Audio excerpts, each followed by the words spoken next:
አንድ አባቶቻችን የሚናገሩት አለ። ቦሄ ካለፈ የለም ክረምት ጨርስልኝ ቶሎ በላ። ሊቀ መላኩ የለም እንደ ሰው አላዋቂ ነው እግዚአብሔር። እንደኛ እግዚአብሔርን ይሰደባል። ለጭካኔ እንዲያመቻቸው ያልተፈለገ እርግዝና እያሉ አይደለም የሚጨፈጭፉት። እግዚአብሔር እነሆ እግዚአብሔር ቸር ነው እያልክ በኃጢአት ላይ ኃጢአትን አትስራ። በስመ አብ ወወልድ ወመንፈስ ቅዱስ አሐዱ አምላክ ለልዑል እግዚአብሔር ክብር ምስጋና ይሁን። የልዑል ባለሟሎች ልዑል እግዚአብሔር ያደላችሁ በቸርነቱ መርጦ በመንፈስ ቅዱስ የሾማችሁ ለይቶ ያከበራችሁ እጅግ የምንወዳችሁ ንጹሐን አባቶቻችን ካህናት፣ የዚህ ታላቅ ደብር አገልጋዮች እንደየማረጋችሁ ልዑል እግዚአብሔር በሰጣችሁ ክብር ይባርከን።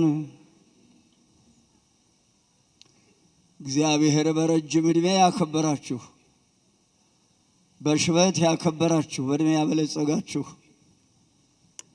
እናቶችና አባቶች፣ ወንድሞችና እህቶች፣ የነገው ተተኪ ሕፃናት ለስም አጠራሩ ክብር ምስጋና ይግባው። በጌታችን በመድኃኒታችን በኢየሱስ ክርስቶስ ስም ሰላም እላችኋለሁ። እንደምን አደራችሁ? እንደምን ሰነበታችሁ? እንደምን ከረማችሁ?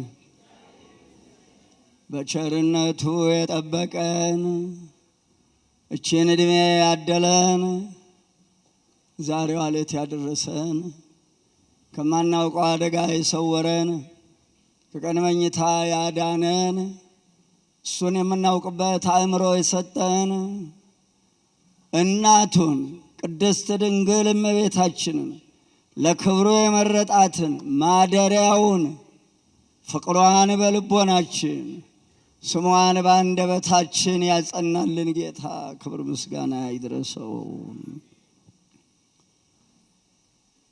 ይህችን ዕድሜ የሰጠን አምላክ፣ ለዚህ ዕለት ያደረሰን፣ ለዚህ ጉባኤ ያበቃን አምላክ ጉባኤያችን እንዲባርክ ለመሰማማቱ እንዲያበቃን አስተምሮ በአእምሮ እንዲመልሰን እናንተን ውድ ወገኖቼን በተለይም ቅድስት ድንግል እመቤታችንን ይዤ በእናንተው በወገኖች ፊት በልዑል እግዚአብሔር ዙፋን ፊት ራሴን ዝቅ አድርጌ አንደበቴን ለሥላሴ አደራ እሰጣለሁ። ተመስገን የኔ ጌታ፣ ልመናዬን የሰማኝ አምላክ ዓይነ ልቦናችንን ያብራው፣ እዝነ ልቦናችንን ይክፈተው። ውድ የእናቴ ልጅ ወገኖቼ፣ ያገናኘን ጌታ ክብርና ምስጋና ለእሱ ይሁን። መክፈቻዬ መዝሙር 64 ከቁጥር 1 እስከ 5 ነቢየ ልዑል ዳዊት አባቱ እሴይ ነው። እናቱ ሆብሌ ትባላለች። ኢትዮጵያዊ ናት እናቱ። ዘርን አይመለከትም። መንፈስ ቅዱስ ስላደረበት ጸጋ እግዚአብሔር ላልጎደለበት ከእግዚአብሔር የተሰጠው ንጹሕ አእምሮ እግዚአብሔርን የሚያውቅ ጸጋ ያለበት ሰው የሀገር ስም የዘር መጠሪያ አይሆንም። ዘር የሚጠራው በሁለት ብቻ ነው። ዘረ አዳም፣ በታች ስንመጣ ዘረ አብርሃም። እናቴ ልጅ ያዝልኝ። ሆብሌ እግዚአብሔር ማህፀኗን ባርኮ በጣቶቹ በገና የደረደረ በክንዶቹ መሰንቆ የመታ ልጅ ወልዳለች። የእኛ እጆች ጣቶች ክንዶቻችን ምን ሰርተው ይሆን? ለሁሉም ዓይነ ልቦናችን ያብራው መድኃኔዓለም ክርስቶስ ያዜናቴ ልጅ መዝሙር 64 ከቁጥር 1 እስከ 5 አቤቱ በጽዮን ላንተ ምስጋና ይገባል። ጽዮን በኢየሩሳሌም የሚገኝ ከፍ ያለ ቦታ። ጽዮን አምባ መጠጊያ ማለት ነው።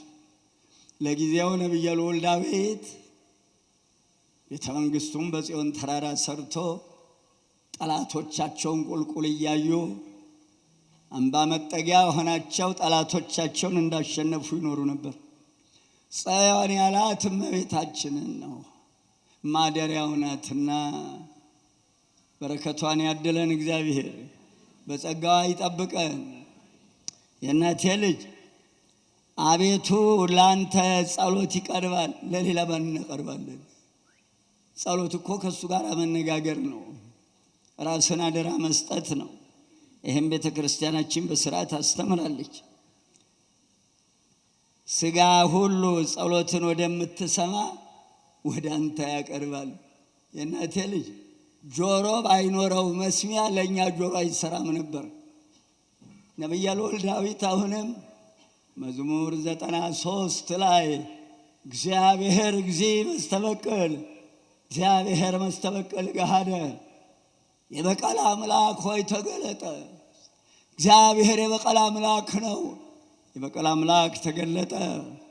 ለትዕቢተኞች፣ ለኃጢአተኞች፣ ለግፈኞች ፍዳቸውን ክፈል ይልና ወደፊት ሄድ ብሎ ዓይንን የሰራ እግዚአብሔር አያይምን? ጆሮን የሰራ እግዚአብሔር አይሰማምን? አንብቡት። 93ኛው ጸሎትን ወደምትሰማ እነሆ ወደ አንተ ይመጣል። ሥጋ የለበሰው ሁሉ ሊጸልይ የአመፃ ነገር በረታብን። ትክክል ነው። ነቢየ ልዑል ዳዊት ከጌታችን ልደት በፊት በሺህ ዘመን ርቀት የጻፈው መዝሙር ኃጢአታችን ይቅር ትላለህ፣ የባህሪ ገንዘቡ ነው ይቅርታ። እግዚአብሔር እነሆ እግዚአብሔር ቸር ነው እያልክ በኃጢአት ላይ ኃጢአትን አትስራ። መዓትም ምሕረትም ከእግዚአብሔር ዘንድ ይወጣሉ። የእግዚአብሔር መቅሰፍቱና መዓቱ በኃጢአተኛና በግፈኛ ሰው ላይ ነውና ይላል። ይዘገያል እንጂ ይታገሳል እንጂ የሚቀድመው የለ። አቤት ትዕግስቱ ይመስላል የሌለ። ተመስገን የኔ ጌታ፣ አንተ የመረጥከው በአደባባዮቼ ለማደር የተቀበልከው ምስጉን ነው። በአደባባዮች አውደ ምሕረት ነው የሚባለው። ይሄ ግቢዋ ሙሉ አውደ ምሕረት፣ የምህረት አደባባይ። የእነኛ የዘፋኞቹ የሚገርመኝ የሚዘፍኑ መንግሥተ ሰማያት አይገቡም እያለ ሲዘፍን ማደሩ ይደንቀኛል። የሚሰክሩ መንግሥተ ሰማያት አይገቡም። ቅዱስ ጳውሎስ ዕብራውያን 11ኛው ላይ አበስቶ የሚጠጣ መንግሥተ ሰማያት አይገባም ይላል። አቤት ጉድ! ይህ እየተጽፎ እያለ እንዲህ መሆናችን ያሳዝነኛል። እግዚአብሔር ያጥናሽ።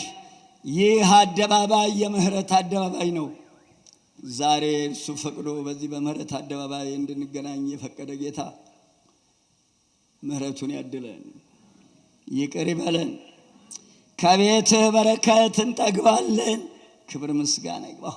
የበረከት ቤት፣ የታደለች ቤተ መቅደስ እሱ ዙፋኑ ያደረጋት፣ በእርሱ ትእዛዝ የተሰራች፣ አቤት እመጣበታለሁ፣ በእርሱ ፈቃድ የተሰራች ቤተ ክርስቲያን። የወንጌሉ በረከት፣ የጠበሉ በረከት፣ አቤት የዕጣኑ በረከት ትዝ ይላችኋል። አንድ አባቶቻችን የሚናገሩት አለ። ቡሄ ካለፈ የለም ክረምት፣ ጨርስልኝ ቶሎ በላ ሊቀ መላኩ የለም እንዴ ሰው ቦዬ ካለፈ የለም ክረምት ዶሮ ከጮኸ እንዲህ ብያለሁ እኔ ደግሞ ህዳር ከታጠነ የለም በሽታ መልአኩን ላከው የሰራዊት ጌታ አንፈራም ከእንግዲህ አለ የኛ ጌታ። ክብር ምስጋና ይግባው መድኃኔዓለም ክርስቶስ። ህዳር ሲታጠን ተረት አይደለም እኮ አንተ የእናቴ ልጅ አንተ ወገኔ ህዳር 12 ቀን ዳታንና አቤሮን እናቴ ልጅ ራሳቸውን ካህናት ነን አሉ። ክህነት ከላይ አልተሰጣቸውም ብላኝ ለአዳምጥ። በዚህ መስታወትነት ራስህን ክህነት ከላይ ነው። ከላይ ሳይሰጣቸው ካህናት ነን አሉ። ከላይ ሳይሰጣቸው ቅዱሳን ነን አሉ። ሙሴ አሮን የተሾሙት ከእግዚአብሔር እነዚህ ራሳቸውን ሾሙ። እንዲህ አድርገህ የፉዱን ሥራ ማጠኛውን ለብሰህ ልብሰ ተክህኖውን እንዲህ አድርገህ ግባ። ይሄ ሁሉ ከእግዚአብሔር ተነግሯቸው ጽናውን አዘጋጅተው ስንት ሻኩራ ላው እንደሚደረግ ሁሉ ተነግሮ ሙሴና አሮን ልክ እንደ ሙሴ እንደ አሮን ጽናውን አሰሩ። አቤት ድፍረት! አቤት ድፍረት! በድፍረት ለበሱ። ልብሳቸውን ያሰፉትን ጽናውን ያዙ። ሰተት ተብለው ገቡ። ማጠንት ጀመሩ። መጀመሪያ ግን ልዑል እግዚአብሔር ሙሴ ከእነኚህ ሰዎች ተለዩ አላቸው። ያደላቸው ተለይተዋል። አሁንም ጋቡ። ላሳጥረው ማጠንቱን ጀመሩ። የዕጣኑን በረከት ለማግኘት የቅዳሴውን በረከት የሥጋውን ደሙን በረከት በዚህ አውደ ምሕረት ለማግኘት ከዚህች ቤተ ክርስቲያን የበረከት መሆን የበረከት ቦታ ነች ማለቴ ነው። ለዛ ምሳሌ ነው ያመጣው።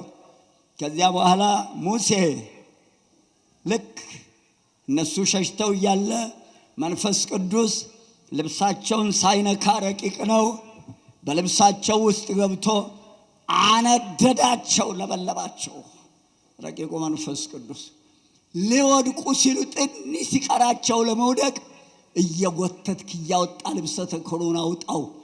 ጽናውን ዕጣኑ ነክቶታል። መሠዊያ ሥራው አውጥቶ ሲጨርስ ምድር ተከፍታ ውጣቸዋለች። እችን ቤተ መቅደስ የሚያከብሯት እንጂ የሚደፍሯት ሰዎች አይጠቀሙባትም። አሁንም ዝም ብሎ ያያል። ይብላኝላቸው በዳታንና በአሮን በቆሬ ልጆች መንገድ ለሄዱ ለደፈሯት የእናቴ ልጅ። ከዚያ በኋላ ሕዝቡ እንደነዚህ ሰዎች እኛንም መሬት ከፍታ እንድትጠል ያደርጉ ነው ብለው በሙሴና በአሮን ላይ አጉረምርመው ሸሹ። እነዚያ ሲሰምጡ ከእግዚአብሔር ዘንድ እሳት ነደደች። 14,700 ሰው አለቀ። ዘኍልቍ 16 ወዲያውኑ ሙሴ ወደ እግዚአብሔር ጮኸ። ሙሴ ሙሴ ቶሎ በሕዝቡ መካከል ማጠንት ጠሩ አላቸው። የማጠንቱን በረከት እንድንቀበል ከቤትህ በረከት ዕጣኑን፣ ከቤትህ በረከት ጠበሉን፣ ከቤትህ በረከት ሥጋውን ደሙን፣ ከቤትህ በረከት ወንጌሉን ልንቀበል ነው የመጣ ነው። ከዚያ በኋላ ልክ ማጠንቱን ሲጀምሩ 14,700 ሰው አለቀ። ወዲያውኑ በሽታው ቆሟል።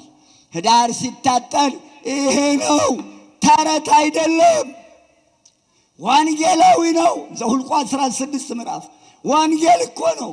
ተዋህዶ የእናቴ ልጅ አባቶቻችን ሰው ሰራሽ ስርዓት አላወረሱንም።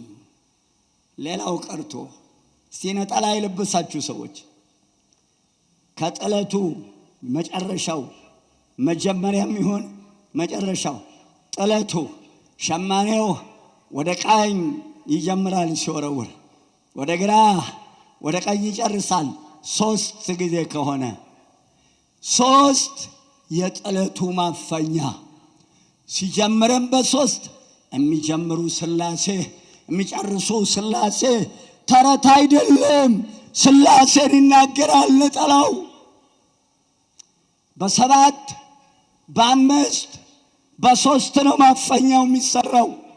ሶስት ቢሆን የሚጀምሩ ሥላሴ የሚጨርሱ ሥላሴ፣ ሰባት መሆኑ በሰባተኛው ዙፋንህን ዘርግተህ በሰባተኛው ሰማይ የምትጠብቀን ጌታ ማለት ነው።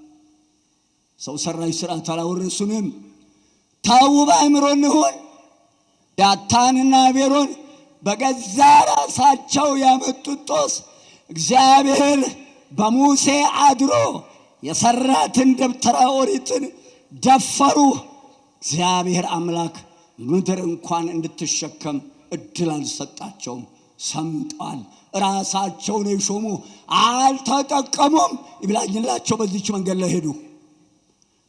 ነግሬሃለሁ፣ ይዘገያል እንጂ የሚቀድመው የለም። ትዕግስቱም ንስሐ እንድንገባ ነው። አንገታችን የተፈጠረው ዞሮ ለማየት ነው። እስከ ዛሬ ድረስ ያሉትን ዘመናት ችን ቤተ ክርስቲያን የደፈሩ ምን እንደሆኑ ዞር ብሎ ማየት ነው። የአባቶቻችን አምላክ ከእኛ ጋር ይሁን። የእናቴ ልጅ ዳዊት ከዚህ ይቆያል። ያገናኘን ጌታ ተመስገን። 79 ዓመተ ምህረት ዋንዛው ጋር ነው ጉባኤ ጀመረን። የመጨረሻ ልብ አድርጉ፣ የመጨረሻ 80 ዓመተ ምህረት ጥር 8 ቀን መጥቼ እዛች ጋር አልቅሼ ቁጭ እንዳልኩ ቀሲስ መኮንን አሁን አሜሪካን ያለው ያ ሕፃን ቁጭ ብሏል። ባኮትን ስለ ቅዱስ ዑራኤል ወደ ዑራኤል እንሄዳለን። ምንድን ነው ዑራኤል? መልአክ ነው። የት ነው? እዛ ጋር እንቁም እንዳንየው፣ ባህር ዛፍ እኮ ይታያል። ሄድን። 80 ዓመተ ምህረት ተሰናብቼ ወጣሁ። ከዛ ወዲህም ተመልሼ ብዙ ነገር አድርገናል። አውደ ምህረት እዛ ነው። የእናቴ ልጅ እቺ ቤተ ክርስቲያን እስካሁን ያቆየችን ስርዓት ሰማያዊ ነው፣ ምድራዊ አይደለም። በደቡብ ወንጌል አይሰበክም፣ ታቦት አይቆምም፣ ለፈጣን ተልኮ የወጣ ካህን አይመለስበትም፣ መግባት አይችልም፣ ከወጣ መመለስ አይችልም። ቀስ እየተባለ ስራችን እየነቀሉት ነው። የሚነቀለውን እናያለን። ሌላው አሁን ራሱ እዚህ ያየሁት ልብ አድርጉ፣ ሰውነቴ እየተንቀጠቀጠ ነው። ወንጌሉን ነው ያስቀመጥኩት። እስቲ ጥንታውያን አብያተ ክርስቲያናትን እዩ። መስቀሉ የሚቀመጠው እዚህ ጋር ነው። በቃ መስቀል እስራ አይደረግም። ረገጥኩ ማለት ነው። መስቀል ረግጦ ጥቅም የለም። ይሄን ቦታ እስካሁን 3ኛ ቦታ 4ኛ ቦታ ማየቴ ነው። ታው አትሮንስ ስራ አይደረግም። መስቀል ላይ ነው። ታው ጠብቁ ቤተ ክርስቲያናችሁን። ሌላው አሁንም አጥብቄ አደራም ነው ይህችን ቤተ ክርስቲያን ያቆየችውን ስርዓት ቀስ እያልን እንሄድበታለን። በረከቱም ቀስ እያለ እያነሳ ይሄዳል። ሕዝቅኤል 34 ምዕራፍ በጎቼን ከእንግዲህ በኋላ እናንተ አትሰበስቧቸውም፣ በጎቼን ራሴ ሰበስባቸዋለሁ። 34 ምዕራፍ ትንቢተ ሕዝቅኤል ሙሉን አንብቡት። ነግሮ ሲቸግረው መጨረሻ ላይ ሕዝብ ይነሳል። እግዚአብሔር ትልቁ ቁጣው ሕዝብ መንሳት ነው። ስለዚህ እናቴ ልጅ ቀስ እያላችሁ ይሄን ቦታ አስተካክሉ። እኛ ልክ ለድምፅ ማጉሊያው ለሞንታርቦው እንደዚህ አስተካክለን እዛ አድርገን ልንጀምር ስንል ነው። ከዚያ በኋላ ከላይ ጉልላቱ ላይ ያለው መስቀል አነሱ። ከዛ ያን ድንጋይ ኮለኮሉ። ዝንጀሮ ጦጣ አንጥቶ ለቀቀበት። እዚህ ቆሜ ነው መቅደስ የገቡት ጦጣና ዝንጀሮ። ይሄ ሁሉ አሳልፈናል እዚህ ቦታ ላይ። አሁንም እግዚአብሔር ይሁነን፣ መድኃኔ ዓለም ክርስቶስ ይሁነን።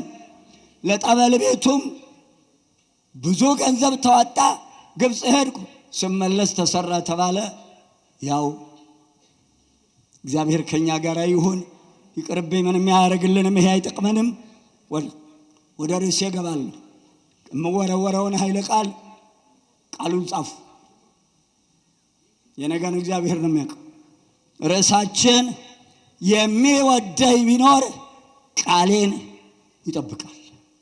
አባቶቻችን ባቆዩት ሥርዓት ግራ ቀኝ እንዳትሉ ንገረን። እሱ በተናገረው ቃል ወደ ኋላ የሚመለስ አምላክ አይደለም። እንኳን እሱ የተናገረው ቃል አባቶቻችን የተናገርነው ከሚጠፋ ምንድን ነው ያሉት? የወለድነውን አጥፋው። ከልጅ በላይ ስጦታ እመቤታችን ብቻ ናት። እሷንም አባቶቻችን ጉልላቱ ላይ መሶበ ወርቅ አድርገው አስቀምጠዋታል። መሶበ ወርቋ እመቤታችን ውስጡ ያለው ህብስት መድኃኔዓለም ክርስቶስ ከቤተልሔም በመሶበ ወርቅ ይገባል። የእናቴ ልጅ አላይ መሶበ ወርቅ አለ። በመሶበ ወርቁ ሰንጥቆ ወርዶ ለመንፈስ ቅዱስ የሚዋሃደው በመሶበ ወርቁ እንዳይመጣ መሶበ ወርቁ የለም። በመስቀሉ እንዳይወልቅ መንበሩ የለም። መንበሩ ያለው እዛ ታች። አንዴ ተለያይተን የለም። እግዚአብሔር ያጥናሽ። ቤተ መቅደሱን የምትሰሩ መሐንዲሶች በተለይ እግዚአብሔር ይሆናችሁ። የሚወደኝ ቢኖር ቃሌን ይጠብቃል። ይህ ኃይለ ቃል የዮሐንስ ወንጌል ምዕራፍ 14 ቁጥር 23 ልዑል እግዚአብሔር የጠራቸውን የመረጣቸውን የወደዳቸውን በመንገዱ የሄዱትን እንደማይለያቸው የዘላለም ቃል ኪዳን ሰጥቶ ያጸናቸዋል። እጠቅሳለሁ። ዘፍጥረት 6 ሙሉን አንብቡት። ዘፍጥረት 9 ሙሉን አንብቡት። በዚህ ምዕራፍ ላይ ኖህን እናነሳዋለን። ደግሜም አነሳዋለሁ። ኖህ እግዚአብሔር ያዘዘውን ቃል አላጓደለም። ኖህ አካሄዱን ከእግዚአብሔር ጋር አደረገ ይላል መጽሐፍ። ምን ማለት ነው? ብሉይ የለ ሐዲስ የለ። በሕገ ልቦና እግዚአብሔርን ደስ የሚያሰኝ ሥራ ዕድሜ ልኩን ሠራ። እኛም እግዚአብሔርን ደስ የምናሰኝበትን ይግለጥልን። በዚህ ምክንያት ለኖህ የዘላለም ቃል ኪዳን ሰጠው። ቀጥሎ አባታችን አብርሃምን አነሳዋለሁ። አባታችን አብርሃምን በተፈጥሮ ተመራምሮ አምላኩን አገኘ። አብርሃም የተባለው በኋላ ነው። አቤት ከዘመዶች ተለይተህ ውጣ። ጣዖት አምላኪዎች ነበሩ። አሁንም ከጣዖት አምላኪዎች ተለይታችሁ ውጡ። ህዳር ተምራችሁታል። ጣዖት ዳጎን የሚባል ጣዖት እመቤታችን ዳጎን ቤት አስገቧት። በጭንቅላቱ ባፍጢሙ ተደፍቶ ተገኝቷል በማግስቱ። ከዚያም ተሰባብሮ ወድቋል። እጅ እግር አለው፣ ሰው ይመስላል፣ ትንፋሽ የለውም። ዳዊት ላይም አለ፣ አንብቦት። የአሕዛብ ጣዖታት ከወርቅ ከብር ይሰሯቸዋል። አፍንጫ አላቸው፣ አፍ አላቸው፣ ጆሮ አላቸው፣ እጅ አላቸው፣ ነገር ግን አይሰሙም። ሁለመናው ድንጋይ ነው። ጣዖት ማለት ይሄ ነው። ተነስ ወደማሳይህ ሂድ። ወዲያው ብድግ ሲል ሳራና ሎጥ ተከተሉት። ቃሉን ተቀበለ። 15 ምዕራፍ ዘፍጥረት አብርሃም አትፍራ እኔ ካንተ ጋር ነኝና። አያችሁ፣ ፈቃዱን የሚፈጽሙትን ሰዎች እኔ ከናንተ ጋር ነኝ ይላቸዋል። ከኛ ጋር የሚሆን መድኃኔዓለም ክርስቶስ እኔ ካንተ ጋር ነኝ፣ አትፍራ፣ አይዞህ አለው። ምስጋና ይድረሰው። እኛንም አይዟችሁ ይበለን የኔ መድኃኔዓለም። ቀጥዬ ነቢየ ልዑል ሙሴን አነሳዋለሁ። ሙሴ ጠራው። የእናቴ ልጅ ሰው የጣለውን እግዚአብሔር ያነሳዋል፣ እግዚአብሔር የጣለውን ግን ማን ያነሳዋል? እባካችሁ እግዚአብሔር እንዳይጥለን። ወንድማቸውን ሽጠው አስለቅሰው ሞት አውሬ በላ ብለው አባታቸውን አስለቅሰው አባታቸው ወንድሙ ኤሳውን አስለቅሶ የወንድም እንባ ተጠራቅሞ የአባት እርግማን ተጠራቅሞ ለ430 ዘመን ባርነት ጥሏቸው እስራኤል ወንድ ሲወለድ በእትብቱ አንገቱን ጠምጥመው ይጥሉት ነበረ። ልትጥለው ስትል ሆዱ እምቢ አለ፣ አራራው። ከዚያ 3 ወር ሸሸገችው። ድምፁ እየወጣ አስቸገራት። ቢያገኟት ይገሏታል። ከዚያ በ3ኛ ወር እያነባይ ደንገል ተብትባ ውሃ እንዳይገባ ሰምለቅልቃ ክዳን አበጅታ ዝም እንዳይበላው ለአባይ ወንዝ ለግዮን አደራ ሰጠችው። ከገነት እኮ ነው የሚወጣው ግዮን። ከዚያም ሲንሳፈፍ እህቱ ደንገል ውስጥ ትጠብቃለች፣ እናትም እዛው ታነባለች። ያቺ የፈርዖን መጣች። ክፍት ስታረገው ሰንጥቅ አለ ልቧ። እንዳት ይሄ ዕብራዊ ነው አሳድገዋለሁ አለች። ወሰደችው ከቤተ መንግስት። መጣች እህቱ። አንቺ ልጅ የሞተባት ጡቷ የሚፈስ ሴት አለች፣ ለምጣልሽ ቶሎ አንጭልኝ። የእናቱን ጡት እያጠባ አሳደገው የማይሳነው ጌታ ክብር ምስጋና ለእሱ ይሁን። ጌታ ያን ሙሴን ጠራው። ሙሴ የሕዝቤን ደማቸውን አይቻለሁ፣ የሕዝቤን እንባቸውን አይቻለሁ፣ የሕዝቤን ግፋቸውን አይቻለሁ። ያለ ምክንያት የተፈጠርን መሰለህ እንዴ? ሕዝቤ እኮ ነው የሚለን መድኃኔዓለም። ሕዝቤ እንዲለን ሁኑ። ኃጢአትና ግፍ በደልን አንስራ። አባት መረር ሲለው ልጁ መጥፎ ሲሆን እንደወለደው እያወቀ ይሄ ልጅህ ይላል። እሷም ምረር ሲላት ይሄ ልጅህ ትለዋለች። ምጧን ርንግታ ምጧን ትታ ሕዝቤ ይለናል። አለ ምክንያት አልተፈጠርንም። በአምሳሉ እኮ ነው የተፈጠርነው። ጥበቡን አካፍሎ እኮ ነው የፈጠረን። እናቴ ልጅ ብርሃንን እናይበት ዘንድ ብርሃንን ዙሪያዋን ግንብ ገንብቶ እኮ ነው አይንን ውሃውን ግንብ መሃል ነው እኮ ቁጭ አረጋት። አቤት ጥበብህ! ይህ ጥበበኛ አምላክ በጥበብ እኮ ነው የፈጠረን። አስተውሉ እናቴ ልጅ። የሕዝቤን ግፋቸውን፣ የሕዝቤን እንባቸውን፣ የሕዝቤን ደማቸውን አይቻለሁ። ከአስገባሪዎቻቸው ግብፃውያን የተነሳ የሚደርስባቸውን ግፍ አይቻለሁ። ሂድ ሕዝቤን ታወጣለህ አለው። ሙሴም ጌታዬ አለ፣ ለመሆኑ እሄዳለሁ፣ ማን ነው የላከህ ያሉኝ እንደው ስምህም ማን ልበላቸው አለው። እኔ የአባትህ አምላክ። አባታችሁ አምላክ አለው። የአባትህ አምላክ የአባቶቻችን አምላክ ማለት የአብርሃም አምላክ። አቤት ጎድ የኔ ጌታ የእስራኤል አምላክ ነኝ።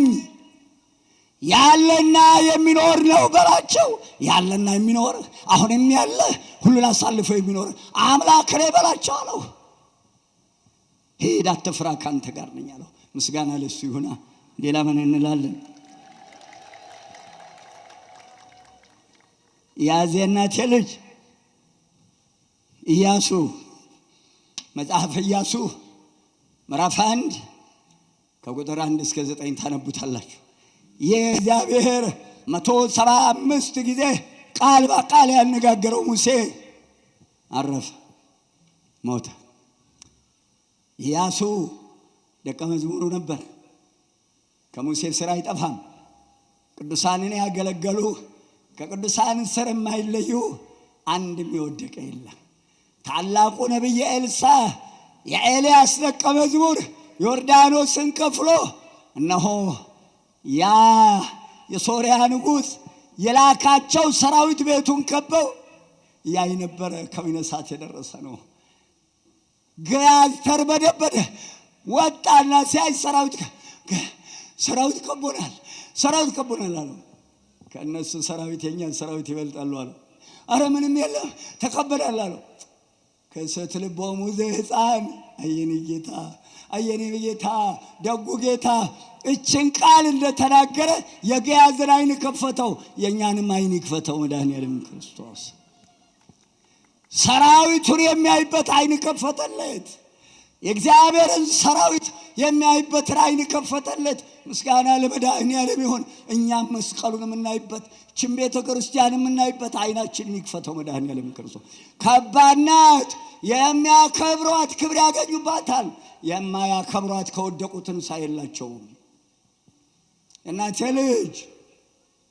እናቴ ልጅ ከዚያ በኋላ ያ እናቴ ልጅ አይነ ልቦናውን ከፈተለት። ገባ። ሂድ ያለው ወጥቶ ሲያይ እንደዛን ወደዛ ርቀው የእግዚአብሔር ሰራዊት ኤልሳን ከበው ታየ። ገባ። የእሳት ሰረገሎችና ፈረሶች አለ። ፈረሶቹ እሳት፣ ሰረገሎቹ እሳት፣ ልብሳቸው እሳት፣ ሰይፋቸው እሳት፣ ሁለመናቸው እሳት፣ የእግዚአብሔርን ሰራዊት አየ። እኛንም አይናችንን ይግለጠው መድኃኒዓለም ክርስቶስ። በእነኚህ ነደ እሳት በሆኑ ሰራዊት እኛንም ቤተ ክርስቲያናችንም ሀገራችንን ይክበብልን መድኃኒዓለም ክርስቶስ። ከቦ ይጠብቅልን። ኢያሱ ያ ሙሴ ሞተ። ኢያሱ ሕዝቤ እስራኤልን ከተስፋይቱ ምድር ታስገባለህ። እድሜህም ሙሉ ጠላት አይቋቋምም። ርዕሴን እንዳትረሱት። ርዕሴ የሚለው የሚወደኝ ቢኖር ቃሌን ይጠብቃል። ቀጥሎ እንዳትረሱት።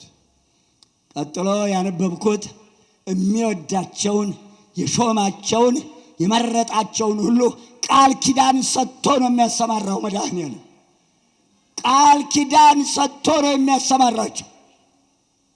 እንዲሁም የሚያሰማራ አይደለም። አንድ ንጉሥ አሽከር ቢኖረው እኮ ሲልከው መታጠቅ ካለበት አስታጥቆ ይዞ መሄድ ያለበትን ሩቅ ከሆነ ስንቅ ሰጥቶ ነው የሚሸኘው። እኛ ጌታ እስካሁን ያሰማራቸውን ቃል ኪዳን ሰጥቶ ባዶ የሰደዳቸው።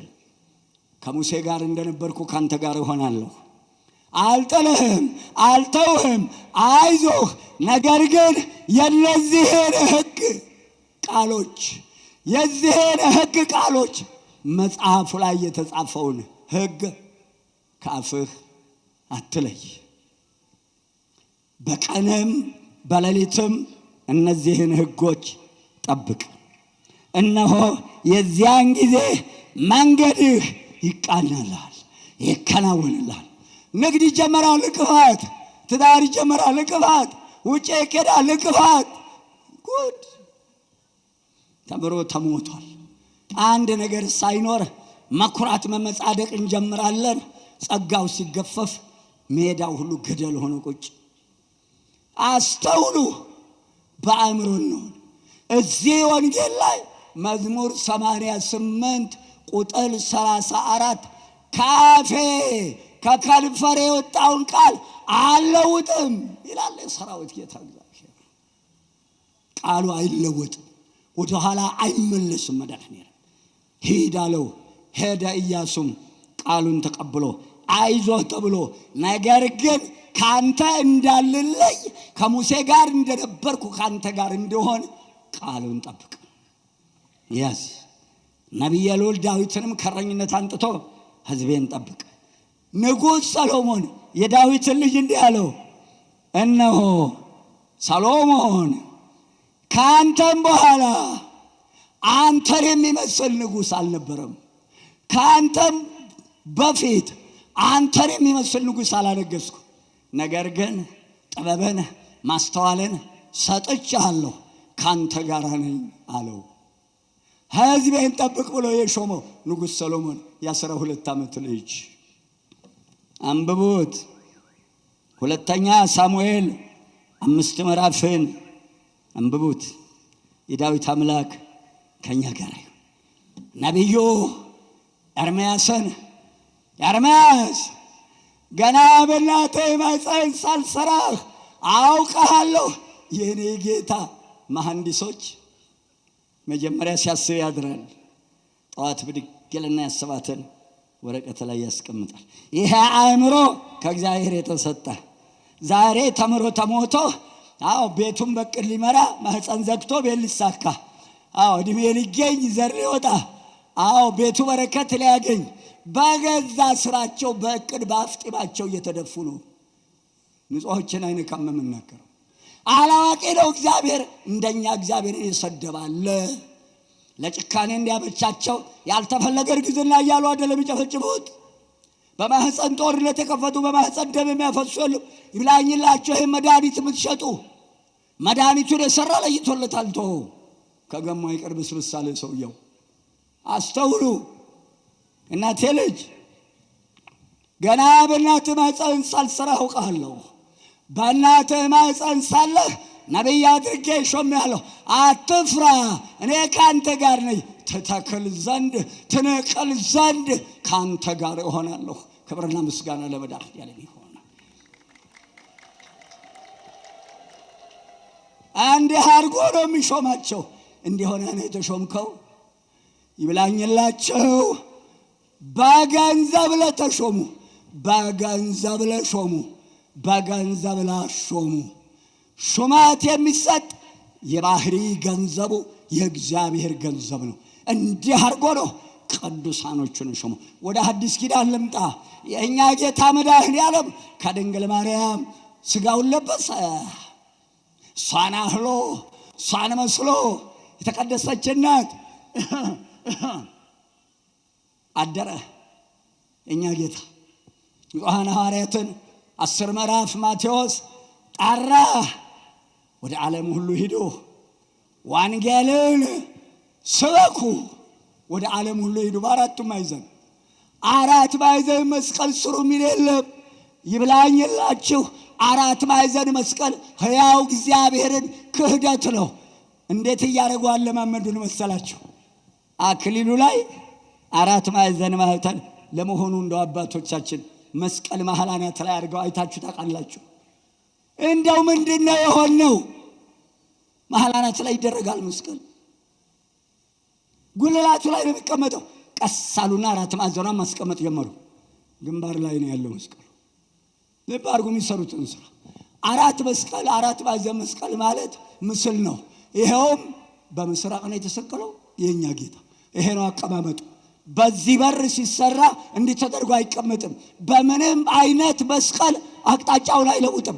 መንበር ሲሰራ በምስራቅ ሐረግና 1 መስቀል፣ በምዕራብ ሐረግና 1 መስቀል፣ ሰሜንና ደቡብ ላይ መስቀል አይሰራም፣ አቅጣጫው እንዳይለወጥ።